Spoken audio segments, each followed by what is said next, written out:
जय श्री कृष्ण दोस्तों। महाभारत युद्ध के 36 वर्ष बाद द्वापर युग में पूरे यादव वंश का सर्वनाश हो गया था। लेकिन सवाल ये उठता है कि आज वर्तमान के जितने भी यादव जाति के लोग हैं, आखिर वो कौन हैं? दोस्तों, महाभारत संपूर्ण संसार के लिए एक अभिन्न अंग माना जाता है, जिसमें हमें धर्म और अधर्म की शिक्षा मिलती है। महाभारत के युद्ध में अनेकों रहस्य छिपे हुए हैं, जिनका पूरी तरह से पर्दाफाश अभी तक नहीं हो पाया है। आज की इस वीडियो में हम कुछ ऐसे विषयों के बारे में चर्चा करने वाले हैं, जिनके बारे में शायद आप कल्पना भी नहीं कर सकते। दोस्तों, हमारे भारत में और यकीनन आपके आसपास कई सारे लोग ऐसे अवश्य मौजूद होंगे जो अपने नाम के पीछे यादव लगाते हैं। तो ऐसे में एक सवाल उठता है कि द्वापर युग के अंत तक भगवान श्री कृष्ण के पूरे यादव वंश का सर्वनाश हो गया था। तो आज के जो यादव हैं वो आखिर कौन लोग हैं? क्या इन यादवों के वंशज स्वयं भगवान श्री कृष्ण हैं? साथियों, हमेशा की तरह आपको इस वीडियो में कुछ नई जानकारियां मिलने वाली हैं, तो वीडियो को एकदम अंत तक अवश्य देखिएगा। लेकिन वीडियो में आगे बढ़ने से पहले जय श्री कृष्ण कमेंट अवश्य कर दीजिएगा। तो भगवान श्री कृष्ण को नमन करते हुए चलिए प्रारंभ करते हैं आज की इस ज्ञान से भरी रहस्यमयी वीडियो को। दोस्तों, यादव वंश जो कि भारत और नेपाल में पाया जाने वाला एक खास समुदाय है, जो कि यदु के वंशज माने जाते हैं। बहुत से लोग ऐसा मानते हैं कि आज के समय में जो यादव हैं वो असल में यादव नहीं हैं। उनका ऐसा मानना है कि द्वापर युग के अंत में जब गांधारी ने भगवान श्री कृष्ण को श्राप दिया था कि जिस प्रकार आज मेरे संपूर्ण वंश का नाश हो गया है, हे कृष्ण, ऐसे ही एक दिन तुम्हारे भी पूरे वंश का सर्वनाश हो जाएगा। ऐसे में जब भगवान श्री कृष्ण के वंश का नाश हो गया था, तो ये यादव आखिर हैं कौन? इस रहस्य को जानने के लिए हमें महाभारत काल में पुनः लौटना पड़ेगा। तो चलिए चलते हैं। 18 दिन चले महाभारत के युद्ध में रक्तपात के सिवाय कुछ और हासिल नहीं हुआ। इस युद्ध में कौरवों के समस्त कुल का नाश हुआ। साथ ही 5 पांडवों को छोड़कर पांडव कुल के अधिकांश लोग मारे गए।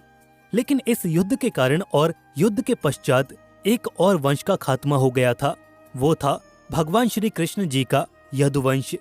महाभारत युद्ध की समाप्ति के बाद जब युधिष्ठिर का राज तिलक हो रहा था, तो कौरवों की माता गांधारी ने महाभारत युद्ध के लिए श्री कृष्ण को दोषी ठहराते हुए उन्हें श्राप दे दिया कि जिस प्रकार कौरवों के वंश का नाश हुआ है, ठीक उसी प्रकार यदुवंश का भी नाश होगा। तब भगवान श्री कृष्ण ने माता गांधारी के श्राप को स्वीकार कर लिया। गांधारी के श्राप से विनाश काल आने के कारण श्री कृष्ण द्वारिका लौटकर यदुवंशियों को लेकर प्रयास क्षेत्र में चले गए थे। यदुवंशी अपने साथ अन्न भंडार भी ले गए थे। कृष्ण ने ब्राह्मणों को अन्नदान देकर यदुवंशियों को मृत्यु का इंतजार करने के आदेश दे दिए थे। कुछ दिनों बाद महाभारत युद्ध की चर्चा करते हुए सात्यकी और कृतवर्मा में विवाद हो गया, जिसके बाद सात्यकी ने गुस्से में आकर कृतवर्मा का सर काट दिया। इससे उनमें आपसी युद्ध भड़क उठा और वे समूहों में विभाजित होकर एक दूसरे का संहार करने लगे। इस लड़ाई में श्री कृष्ण के पुत्र प्रद्युम्न और मित्र सात्यकी समेत सभी यदुवंशी मारे गए थे। केवल बब्रू और दारुक ही बचे रह गए थे। यदुवंश के नाश के बाद भगवान श्री कृष्ण के ज्येष्ठ भाई बलराम समुद्र तट पर बैठ गए और एकाग्रचित होकर परमात्मा में लीन हो गए। इस प्रकार शेषनाग के अवतार बलराम जी ने अपनी देह का त्याग कर दिया और स्वधाम लौट गए। बलराम जी के देह त्यागने के बाद जब एक दिन श्री कृष्ण जी पीपल के नीचे ध्यान मुद्रा में बैठे हुए थे, तब उस क्षेत्र में एक जरा नाम का एक बहेलिया आया हुआ था।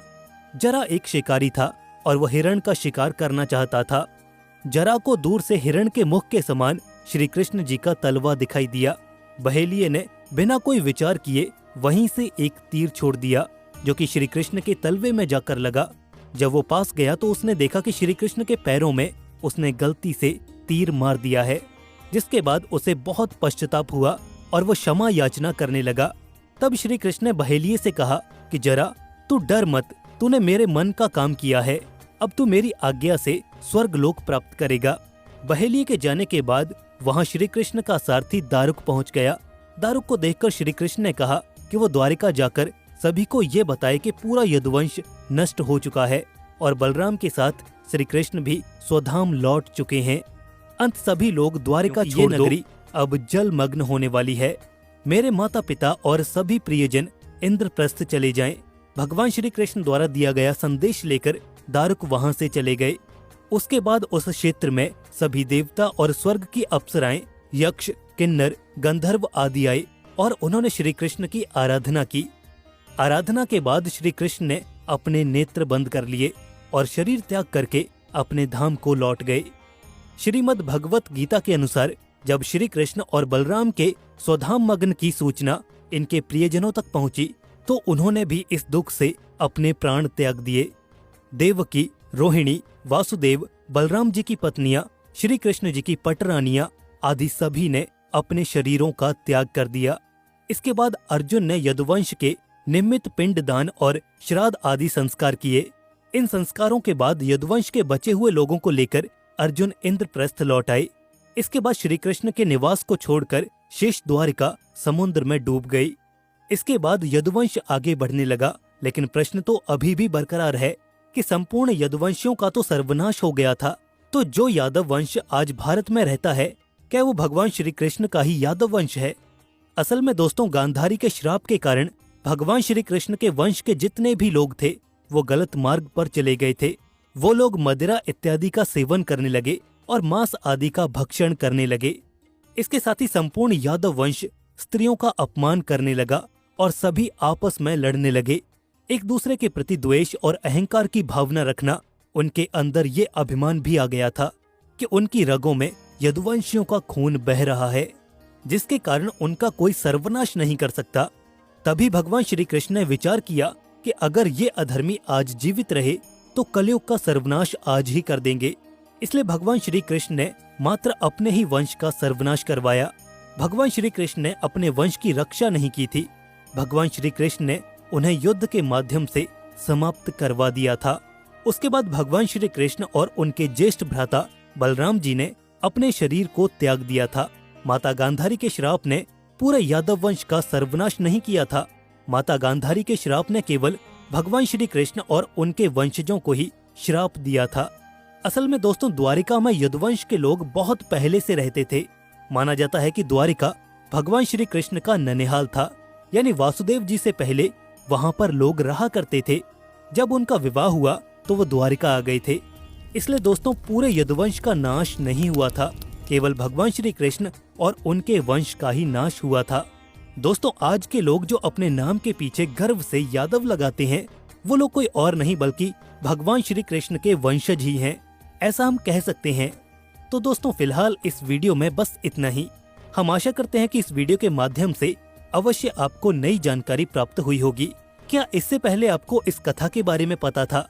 अगर नहीं तो हमारी इस वीडियो को एक लाइक अवश्य कीजिएगा, क्योंकि बहुत रिसर्च करने के बाद हम ये वीडियो आपके सामने लेकर आ पाए हैं।